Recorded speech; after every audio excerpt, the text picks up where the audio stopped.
အနုပညာကြီးတသိန်းခွဲလေးတောင်းပြီးလို့လူစားထိုးခံခဲ့ရတဲ့မုံဟင်းကားတဲ့ရဲလေးမှာ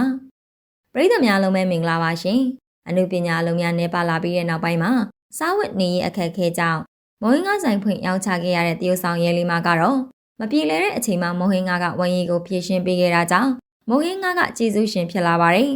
အခုဆိုရင်ကားမရရတာကြပြီးခဲ့တဲ့ရက်ကမှဒေးလီလေးတွေရရတာရှိတယ်အဲ့ဒီအချိန်မှာကျွန်တော်ရဲ့အခက်အခဲလေးတွေကိုဒီမုံဟင်းကားကဖြည့်ရှင်းပေးတယ်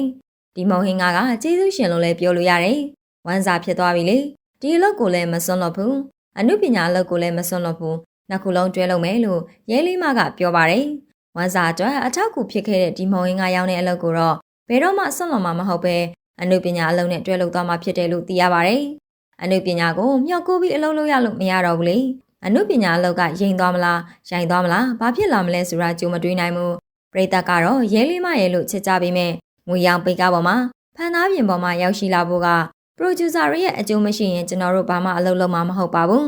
သူတို့လည်းငွေနဲ့ရင်းထားရတာကိုဘလို့လက်ပတ်ဘာတွေဖြစ်နေတယ်ဆိုတာကိုကျွန်တော်တို့မသိဘူးအခုချိန်မှာကျွန်တော်တို့လောကရင်းရိုင်သွားတဲ့အတွက်ကျွန်တော်မှစီးပွားရေးရှိတယ်မဖြစ်မနေရှာရမှာဖြစ်တဲ့အတွက်ဒါကိုလုပ်တာဖြစ်လို့ဒီမုံဟင်းကားကိုဘယ်တော့မှမစွန့်လွတ်တော့ပါဘူးလို့ရဲလေးမကပြောပါတယ်လက်ရှိမှာတော့ရတဲ့ဝင်ငွေရှိတာလေးနဲ့ရောင်ရဲတင်းနေနောက်ပြီးနောက်ပိုင်းမှာတော့ငွေကြေးလေးစုမိတာဖြစ်ဖြစ်ထိပေါက်ခဲ့ရင်ဖြစ်ဖြစ်ဆိုင်ကန်းလေးတစ်ခုဖွင့်ကျင်တယ်လို့ဆိုပါတယ်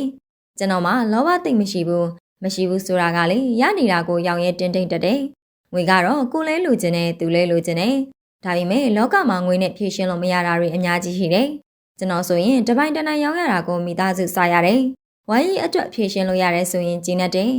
ဘာလုပ်လိုက်မယ်ညာလုပ်လိုက်မယ်ဆိုတာတော့စိတ်ကူးရှိတယ်ဒါပေမဲ့အရင်ဘဝကဒါနမျိုးစီနေခဲ့လို့အခုလိုဖြစ်ရတာလူဆိုတာအလန်းကျယ်ရင်အလဲလက်တယ်ပင်မရမယ့်ဇာတာပါလို့ဒီလိုဖြစ်တယ်လို့ပဲမှတ်တယ်တနေ့နေ့တစ်ချိန်ချင်းဝင်ငွေတွေပတ်စံတွေရှိလာပြီဆိုရင်ဆိုင်ငန်းလေးငှားပြီးအလုပ်လုပ်မယ်ဖြစ်လာခဲ့ရင်ထိပေါက်ခဲ့ရင်ငွေကြေးလေးစုလို့အဆင်ပြေခဲ့ရင်ဆိုင်ငန်းလေးတစ်ခန်းဖွင့်ပါမယ်လို့ရဲလေးမကပြောပါတယ်